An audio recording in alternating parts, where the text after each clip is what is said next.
పాడి పంటల ఛానల్ చూస్తున్న రైతు సోదరులందరికీ నా నమస్కారాలు. నా పేరు భువనేశ్వరి అండి. నేను ప్రాంతీయ వ్యవసాయ పరిశోధన స్థానంలో ప్రధాన శాస్త్రవేత్త తెగుళ్ళ విభాగంలో పనిచేస్తున్నాను.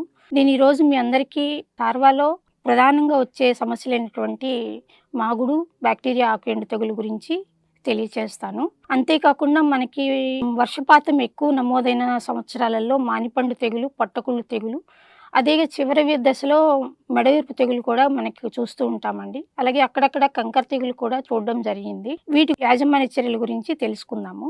ఫస్ట్‌గా వచ్చినట్లయితే మాగుడు తెగులు అనేది సార్వాలో ప్రధానమైనటువంటి సమస్య. ఈ ఆకుల మీద గోధుమ రంగు మచ్చలొస్తాయి. అవి మనకి చూడగానే పాముపొడ మచ్చలాగా కనిపిస్తాయి. తెగులనేది రైజోక్టోనియా సోలాని అనే శిలీంధ్రం వల్ల వస్తుంది. ఈ మచ్చలన్నీ కలిసిపోయి మనకి పంట అనేది ఎండిపోవడం జరుగుతుంది. అలాగే పై ఆకులకి కూడా గింజలకి కూడా వచ్చి మొక్కంతా ఎండిపోవడం కూడా జరుగుతుంది.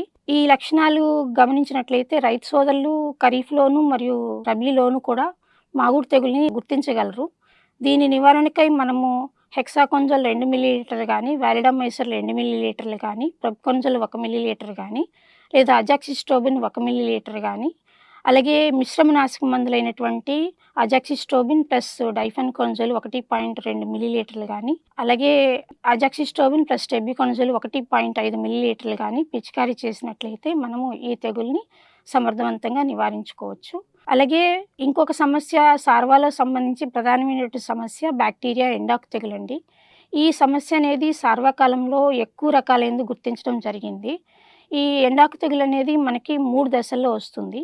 ఈ మధ్య కాలంలో క్రెసెక్ ఫేజ్ అనేది కనిపించడం జరుగుతుందండి. ఈ క్రెసెక్ ఫేజ్‌ను అందరూ కూడా రైతు సోదరులు దుబ్బుకుళ్ళని పొరబడి శిలీంద్రనాశక మందులు పిచికారీ చేస్తున్నారు. కానీ రైతులందరూ ఇది ఎండాకు తెగులు మొదటి దశ అయినటువంటి క్రెసెక్ దశ అని గుర్తించడం అవసరమండి. ఎందుకంటే ఈ క్రెసెక్ దశ అనేది నాటు వేసిన తర్వాత 30 రోజుల్లోపు ఆకులన్నీ కూడా పసుపచ్చగా మారి కింద నీటిలో తేలియాడుతున్నట్లుగా ఉండి ఆ ఆకులు చనిపోవడం జరుగుతుందండి. ఈ దశని రైతు సోదరులు బ్యాక్టీరియా ఎండాకు దశగా గుర్తించవలసిన అవసరం ఉందండి. ఎండాకు తెగులు అనేది ఎండాకు దశగా ఉండి ఆకుల మీద వచ్చినప్పుడు రైతు సోదరులు బాగానే గుర్తించగలుగుతున్నారు. ఈ ఎండాకు తెగుల్ని గుర్తించుకోవడానికి ఒక చిన్న టెస్ట్ ఉందండి. దానికై మనము ఊజ్ పరీక్ష అంటే బ్యాక్టీరియా అనేది ఆకుల నుంచి రాలి కింద పడుతుంది. ఆ బ్యాక్టీరియా ఆశించిన ఆకుల్ని చిన్న చిన్న ముక్కలుగా కత్తిరించి గాజు గ్లాసులో వేసినప్పుడు ఒక గంట తర్వాత ద్రవం అంతా కూడా పసుపచ్చగా మారి నీటి గాఢత పెరుగుతున్నట్లుగా కనిపిస్తుంది. అదే మనం ఆరోగ్యవంతమైన ఆకుల్ని కత్తిరించి వేసినప్పుడు ఇలాగ పసుపచ్చగా మారదు. కాబట్టి ఈ లక్షణాలు చూసుకుంటూ మనము ఎండాకు తెగుల్ని ఈజీగా గుర్తుపట్టుకోవచ్చు. అలాగే రైతు సోదరులు కూడా ఈ పరీక్షను సులభంగా చేసుకోవచ్చు. అలాగే బ్యాక్టీరియా ఎండాకు తెగులు యాజమాన్య విషయానికొస్తే మనము తట్టుకునే రకాల సాగు అనేది ఉపయుక్తము. దీనికై మనం ఆర్‌పి బయో 226 అంటే ఇంప్రూవ్డ్ సాంబా మసూరి లేదా స్వర్ణ దీప్తి వంటి రకాల సాగు అనేది ఉపయోగము. అలాగే మనం నత్రజని యాజమాన్యం అనేది కూడా దీనికి చాలా ముఖ్యమైన విషయము. ఎందుకంటే నత్రజని 2, 3 దఫాలుగా వేసుకోవాలి.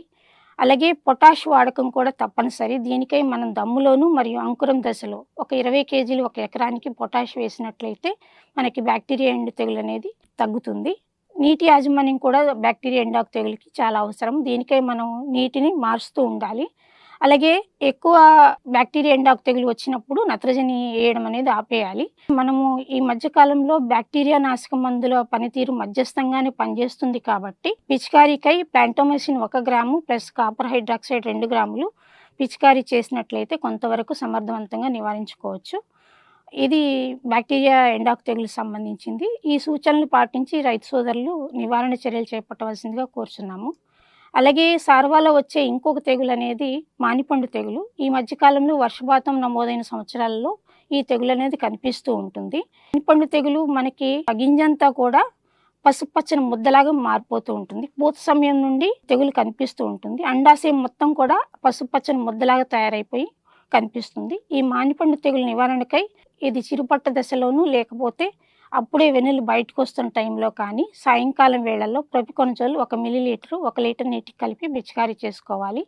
ఈ సూచన పాటించవలసిందిగా రైతు సోదరులను కోరుతున్నాము. అలాగే పొట్టకుళ్ళు తెగులు అనేది కూడా అక్కడక్కడ కనిపిస్తూ ఉంటుంది. ఈ పొట్టకుళ్ళు తెగులు అనేది ఆకు వరభాగం మీద వస్తుంది. వెన్నును ఆవరించి ఉండే వరంతా కూడా కుళ్ళిపోయినట్లుగా ఉంటుంది. అలాగే వెన్నులు కూడా పాక్షికంగా బయటకొస్తాయి. ఈ పొట్టకుళ్ళు తెగులు నివారణకై మనం ప్రొపికొనజోల్ 1 మిల్లీలీటరు 1 లీటర్ నీటికి కలిపి పిచికారీ చేసుకోవాలి. లేదా కార్బండిజమ్ ప్లస్ మ్యాంకోజెబ్ మందుని 2 గ్రాములు 1 లీటర్ నీటికి కలిపి పిచికారీ చేసుకున్నట్లయితే ఈ పొట్టకుళ్ళు తెగులు అనేది తగ్గుతుంది. అలాగే రైతు సోదరులు అక్కడక్కడ కంకర తెగులు గురించి కూడా చెప్పడం జరిగిందండి. ఈ కంకర తెగులు అనేది చివరి దశలో వస్తుంది. అలాగే ఆకుల మీద నారింజ రంగు మచ్చలొస్తాయి ఫస్ట్. అవి పైకి పెరుగుతూ ఆకంతా ఎండిపోవడం జరుగుతుంది. ఒక కంకర తెగులొచ్చినప్పుడు పొలమంతా గూడా వెంటనే ఎర్రగా మారిపోయినట్లు కనిపిస్తుందండి. ఈ లక్షణం గమనించిన వెంటనే రైతులు కార్బండిజమ్ 1 గ్రాము 1 లీటర్ నీటికి కలిపి పిచికారీ చేసుకున్నట్లయితే మనము ఈ కంకర తెగులుని సమర్థవంతంగా నివారించుకోవచ్చు. ఈ రకంగా మనము మాగుడు తెగులుకి కానీ, బ్యాక్టీరియా ఎండాకు తెగులుకి కానీ, మానిపండు తెగులుకి కానీ నివారణ చర్యలు చేపట్టి మనము మంచి దిగుబడులు పొందవలసిందిగా కోరుచున్నాము. అలాగే ఈ అవకాశం ఇచ్చిన పాడి పంటల ఛానల్ వారికి ధన్యవాదాలు తెలియజేసుకుంటున్నాను. థ్యాంక్ యూ అండి.